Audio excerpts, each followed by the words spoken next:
International school का तालिब इल्म हूँ।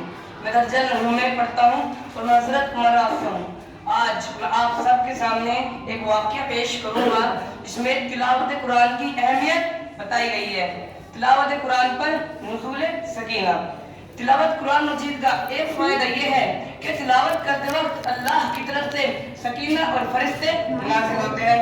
बुखारी वगैरह कुतुब हदीस में है कि हज़रत उसैद बिन हुज़ैर रज़ियल्लाहु अन्हु एक दफ़ा कुरान पढ़ रहे थे, रात का वक्त था, सूरह बकरा की तिलावत कर रहे थे और उनका घोड़ा उनके करीब बंधा हुआ था। अचानक वो उछल कूद करने लगा तो सहाबी खामोश हो गए, तो वो भी ठहर गया। फिर उन्होंने पढ़ना शुरू किया तो वो फिर उछलने लगा। ऐसे ही 3 दफा हुआ। उनका बच्चा घोड़े करीब था जिसका नाम यहया था। सहाबी को खौफ हुआ कि कहीं ये घोड़ा इस बच्चे को रोंद न डाले, इसलिए सहाबी ने बच्चे को वहां से हटा लिया।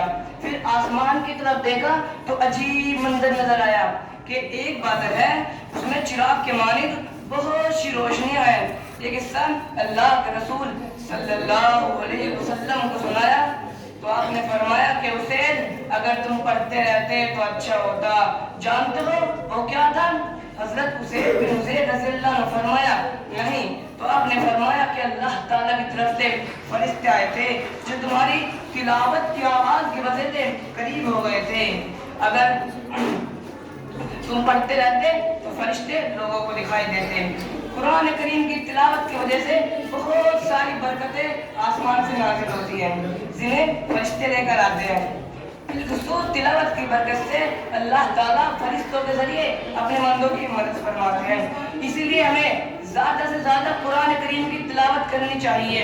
अल्लाह ताला हमें कुरान ज़्यादा सीखने की और पढ़ने की तौफीक फरमाए। वमा अलैना इल्लल बलाग। अस्सलामु अलैकुम व रहमतुल्लाहि व बरकातुहू।